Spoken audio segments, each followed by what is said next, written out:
Hello everyone, I hope you all are doing good in your studies. तो regularly अब मेरी YouTube family के लिए मैं एमसीक्यूज़ लेके आ रही हूँ जो भी नॉर्सेट 6 एंड डीएसएसबी की तैयारी कर रहे हैं और जो भी बच्चे ईएसआईसी की तैयारी कर रहे हैं तो उनके लिए ये रेगुलर एमसीक्यूज़ लेके आ रही हूँ।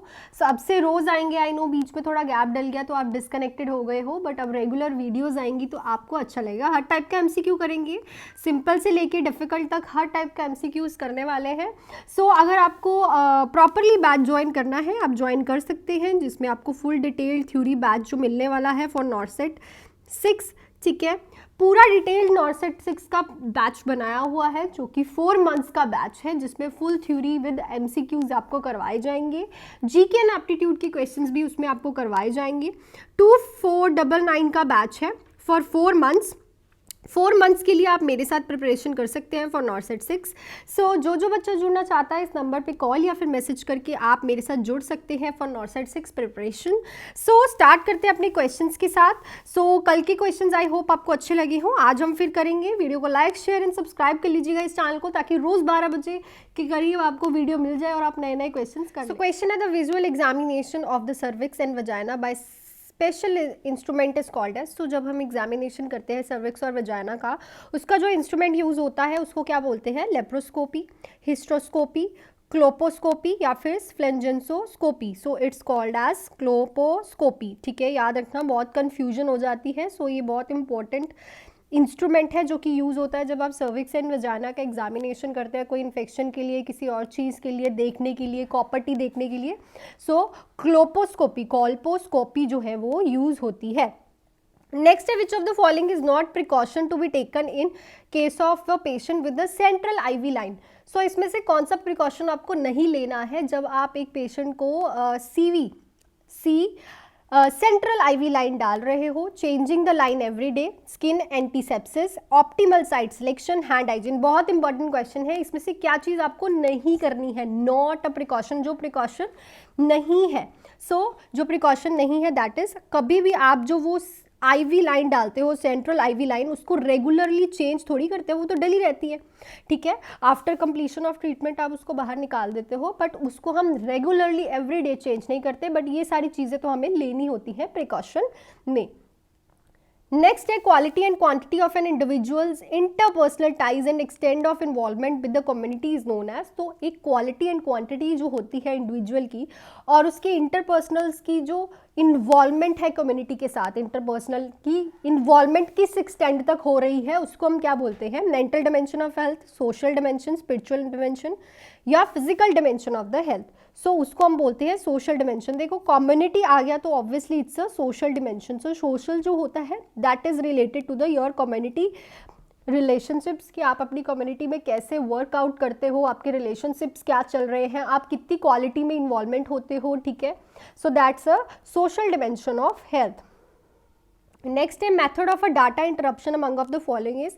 तो डाटा का इंटरप्रिटेशन करना का मेथड क्या है? Interview, observation, prioritization, listening.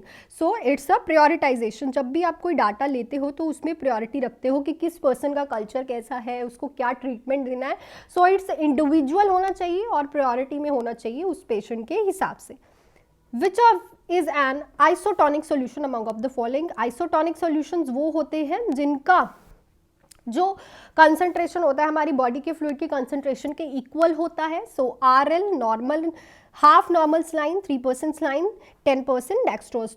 RL and NS जो आते हैं आइसोटोनिक सॉल्यूशंस में आते हैं। याद रखना, इनकी जो कंसंट्रेशन होती है वो हमारी बॉडी के फ्लूइड्स की कंसंट्रेशन के इक्वल होती है। ठीक है, नेक्स्ट है red blood cells are synthesised in a embryonic life in the. जो आरबीसीज होते हैं एम्ब्रियोनिक लाइफ में कहाँ सिंथेसाइज्ड होते हैं? Kidney, yellow bone marrow, yolk sac, red bone marrow. Yolk sac में, बहुत इंपॉर्टेंट क्वेश्चन, जब एम्ब्रियो होता है, जब फर्टिलाइजेशन हो रही होती है उसके बाद एम्ब्रियो बनता है, उसमें जो आरबीसीज सिंथेसाइज्ड होते हैं वो उसके यॉक सैक में किए जाते हैं। बहुत इंपॉर्टेंट क्वेश्चन है। नेक्स्ट है the term nosocomial infection is use to refer chronic infection, untreatable infection, hospital acquired infection, severe infection. It's an hospital acquired infection. Nosocomial infection की टर्म को हम हॉस्पिटल से जो इन्फेक्शन हो जाता है, जैसे आप एडमिट हुए हो, आपका कोई विजिटर आया है, आपको इन्फेक्शन हो गया है जब आप हॉस्पिटल थे, so it's called an nosocomial infection. The correct order of response to stress, बहुत इंपॉर्टेंट क्वेश्चन कि स्ट्रेस का करेक्ट ऑर्डर क्या है जब आप रिस्पॉन्स करते हो। Resistance, exhaustion, alarm reaction, resistance, alarm reaction, exhaustion, alarm reaction, exhaustion, resistance, alarm reaction, resistance, exhaustion. So it's सबसे पहले तो अलार्म रिएक्शन होता है, देन रेजिस्टेंस, देन एग्जॉशन। बहुत इंपॉर्टेंट इसका ये सीक्वेंस है। स्ट्रेस का रिस्पॉन्स एक पर्सन कैसे करता है, सबसे पहले उसे स्ट्रेस आता है, देन वो उसको रेजिस्ट करता है, देन वो एग्जॉस्ट होता है। So it's alarm, resistance and exhaustion. Next है protein synthesis. Protein synthesis is a function of, तो प्रोटीन सिंथेसिस किसका फंक्शन है? Golgi apparatus, rough endoplasmic reticulum, mitochondria, smooth endoplasmic reticulum.